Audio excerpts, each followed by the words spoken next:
everybody, welcome back to our channel. My name is Lindsay and I'm the Fantasy Fan. And I'm Danielle, your resident romantic, and we are friends till the book ends. And today we are coming at you to trash the hell out of some books that we will never read. Absolutely. I can't wait to talk crap about books that I will never touch, which you're not supposed to do, but we're gonna do it anyway.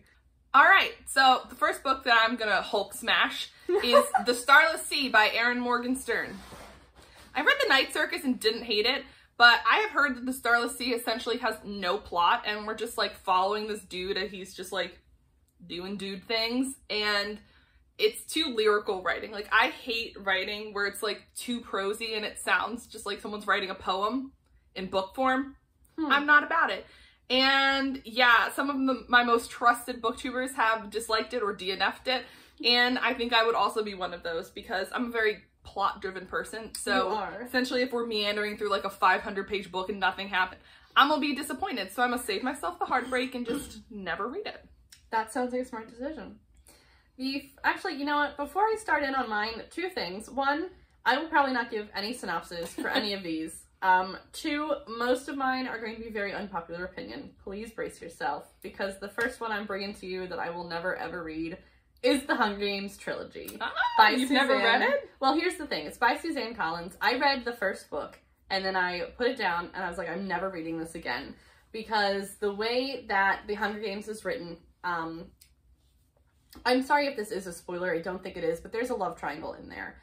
And the way that the trilogy is written, from what I remember, is that it goes back and forth on who she's in love with. And I can't stand books that go, I want to be with Jasper, I want to be with Jackson, I want to be with Jasper, but what about Jackson? No. Like, make up your mind and move on with it. I'm just so annoyed when it's not even like, which one do I pick? That one I get. But when you're like so solid, person one, and then you turn around and like, I can't stand it. So that is why I put the book down. I did watch the TV show, or the movies. I watched the movies. Fine, that was great enough. But I cannot put myself reading an 8-hour book, 10-hour book for 3 books in the trilogy when you're going to go back and forth. Like, I can't stand it. Even though I know she chooses one of them in the end, I just can't stand it. Fair enough. All right. Hunger Games. Not hungry for it. No. I'm full, thank you. Waiter no more.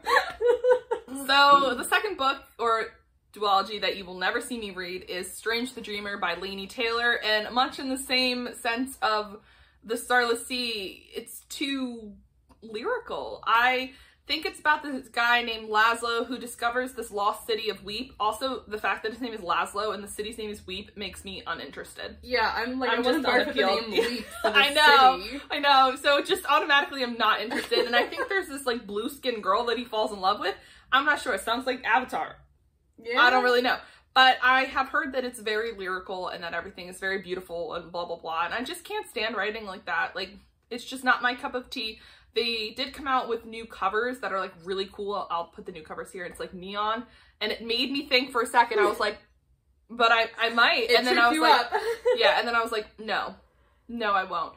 So sorry, Strange the Dreamer. You will have to remain a stranger to me. Another one for me. Another unpopular opinion. I will never ever read, unless we are forced to for this channel, I will never read The Midnight Sun by Stephanie Meyer. Oh, yes. I second that one. Thank you. So if you have not heard of it, it is a companion novel to the first book in the Twilight series. It's basically rewriting Twilight in Edward Cullen's point of view. Sounds so creepy and unnecessary. Which, there are two problems with that. First of all, Twilight first came out in like, what, 2005, 2009? Like, that was a large gap. No, but it was like mid to late 2000s. 2008 or something. Okay, mid to late 2000s. So it has been such a long time that to me it almost feels like Stephanie Meyer is writing it just to regroup her fan base. I'm not saying that, I'm not saying that's 100% what it is, but it just seems a little weird that you are now 10 years later coming out with it. The other thing is that I like having a book written in dual views. You have the guys and the girl view. I don't like when a book has to be written in one view and then you have to rewrite it in a second view. I already know the story that's going to happen. I already saw Edward's point of view in the ways he interacted with Bella, so I think it's just pointless for it to come out right now. If you support the book, I'm happy for you. I hope you enjoy it, but it's just something that I will never ever read. So the next group of books that I will refuse to continue to read is actually the rest of the Red Rising series by Pierce Brown. So I read the first book and the second book, and I really liked the first book. I gave it 4 stars, and then the second book, just like, I was left at the end of it being like I was like, what just happened? Because, so the first book, we're following this boy named Darrow, who is a red, and their society is caste-based, and the reds are at the very bottom, and they're like the miners. So they're like on Mars mining for this stuff. I don't even know, some sort of substance. And, you know, you find out in the very beginning that like Darrow is going to infiltrate the highest order, the Golds, and he's going to become one of them. In a very Hunger Games-esque style situation, he has to enter these games where he's like on with a team of people, and they have to beat the other team, and then they all become important people. They all become important people. They all become important people. And the first book was like really cool and really fun and unexpected because it was so much like a Hunger Games, and I had never heard it described like that. And I love books that have like games in them, like fight to the death kind of stuff. I'm like, I'm in to win it. And then the second book was like so far, it's set in space sci-fi, and so many people die that you're introduced to in the first book, and then there's like so many people that they were friends with that they're now no longer friends with. It just was almost it's too much. And then it was just a trilogy, and now he has come out with a second trilogy in the series, and I will just never ever read it because he gave me too much whiplash, and yeah, I hate books like those. Yeah, so it's just not happening. Sorry, not that he cares. Sorry, Pierce Brown. Sorry, not sorry. Sorry. Another one on my list is After You by Jojo Moyes. I think, is that how you pronounce the last name? M-O-Y-E-S. I don't know. Moyes, yes, Moyes. Something Sorry, like I'm not good with last names. This is the sequel to Me Before You. If you have not heard of it, you have heard of it, apparently. I'll never read that book, but that's not on my list. So I have never read the book. I did see the movie adaptation for Me Before You. The brief synopsis is that there is this nurse who is hired to work in-home for this man. I don't know what his official condition is, but he is stuck in a electronic wheelchair. He cannot move very much. He can talk normally. He needs to be fed, washed, clothed. So being an in-home nurse, you do start to get to know someone very intimately like that. And so it is a man and a woman, their emotional walls break down, and they fall in love. However, as you find out reading this, something tragic happens at the end of Me Before You. After You is the book following the nurse as she copes with what happened. However, there's no need for the book. Like, the way that Me Before You ends is how it should end. Something traumatic happens, boom, end of the story. You imagine how the character is going to handle everything, and you move on with your life.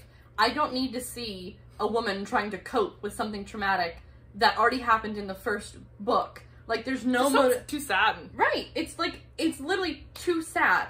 If I want to cry, I'm gonna go watch one of those Sarah McLachlan advertisements to go donate to poor puppies. Like, I'm not gonna read a book. It has no purpose. It's pointless for me. I don't understand why they made another book. There's even a second sequel, which doesn't make sense to me. Unnecessary. Wash my hands of this. So the next series that I will not continue on is the Shatter Me series by Tara Mafi. Now, here's the thing. The first trilogy in this is like one of my favorites of all time. Like, I'm a diehard. I don't care what anybody else says. It's like Chef's Kiss. It is Chef's Kiss, fantastic. And I love all of the characters in it so much. And the second series was just so stupid. Like, there was no need for there to be a second series, and it has not gotten great reviews, and it just like tries too hard. Like, the first series was complete. Like, you don't need a second series. Like, she had originally written it as a trilogy. Yes, I remember and it that. ended fine. And then once you introduce this like new stuff, it becomes really confusing, and she just tries too hard to make the world expansive and unique and all this stuff when it did a fine job to begin with. Like, don't mess with perfection, ma'am. Yes, ma'am. I remember this because I have actually read the Shatter Me trilogy, the first part, and I didn't even know there were more books to it until you told me, and I was like, but it was already wrapped up. How is there more to it? Up. Yeah, I don't know. And I actually did read the fourth book, and I finished it, and I was like, why? What? Because I don't want to give it away. I'll tell you what happens. Okay. But something completely wild happens at the end of the fourth book, and I was just like, huh. was no point to any of the other books, which made me mad because I hold those books in high esteem that I was just like, how dare she mess with my favorites? So I will never read it. It's silly. I will gladly read any other book that she comes out with. Just that universe, that world was already done. You need to close the book on it and move on. Yes, yes. So she shattered me when she came out with that. The last one on my list, I only have 4 right now. It is... I don't know why I'm reaching. Okay, so the last one on my list is by the author Stephanie Perkins. She has written Anna and the French Kiss, which I have on my shelf here. She wrote Lola and the Boy Next Door. I've read both of those books. Anna and the French Kiss I loved. Lola and the Boy Next Door I wasn't a huge fan of, but I didn't hate it. However, for some reason, her book Isla and the even worse. Isla and the Happily Ever After. I don't know what it is about it. I don't want to read it. I think it is because Lola and the Boy Next Door had some parts where it just tarnished her as an author for me, so I don't trust any other books by her. I also am completely unappealing. I'm completely turned off by the cover. I don't know why the cover is so lame to me. I don't know. Please don't ask me. The synopsis for it's really standard. Teenage boy, teenage girl, possible love, possible friendship. It's very standard. But for whatever reason, I am just not looking forward to it. Like, I do not want to read it. I don't know if it's the cover, the author, if I was disappointed by Lola and the Boy Next Door. I don't know what it is. I liked Anna and the French Kiss. I was okay with Lola and the Boy Next Door, but this is just one book that I don't know. I will never, ever read it. I can't even tell you why I won't read it. I just won't. Fair enough, man. You don't even have to have a reason. Okay, so I have 2 more on my list. So the first one is Catherine House, by Elizabeth Thomas? No. Catherine House by somebody. Can't even remember. But essentially, this is such a weird book on BookTube because people either read it and they give it 5 stars, or people read it and they give it 2 stars and they're like, what the hell did I just read? And I would definitely be in the latter category because I'm not a huge fan of like weird speculative stuff. So I've heard that essentially you're following this girl, which is funny. She actually gets accepted into this weird academy in Pennsylvania, which is where we live. Hey. And I love reading books set in Pennsylvania because it's like, you can connect to it. But I have heard that this is just like, you're following her as she enters this mysterious place where you go in and you're not allowed to have outside contact with the world for 3 years. And then once you come out, you're guaranteed to be successful. And there's some weird things surrounding it, like you don't know why or how or who or whatever. And I have heard that like you follow the whole story and then it just kind of like ends and there's just no there's no real resolution or wrap up. And I'm not gonna read a book that has no point to it. Yeah. So sorry, ma'am, whoever wrote this book. Watch it be a sir. I know, it's definitely a lady. Oh, okay. But no, I'm not reading it. And then the last book that I am not going to read is Leah on the Offbeat by Becky Albertalli. I second this. Yes. Go ahead. Okay. So I have heard that Leah is the most unlikable character. So Leah is plus size, and I love plus size rep in books because I don't think we get enough of it, especially in like a high school setting. So I was excited because I have read Simon versus the Homo Sapiens Agenda, and I really liked it.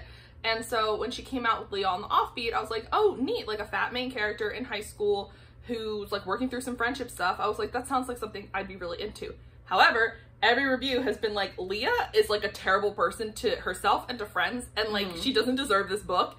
So I was like, you know what? Why would I read a book where the main character is a piece of garbage, even if she like redeems herself at the end or whatever? Like, she just sounds like she'd be infuriating to read about. That makes sense. Yeah. That's exactly the vibe I got. So sorry, Leah.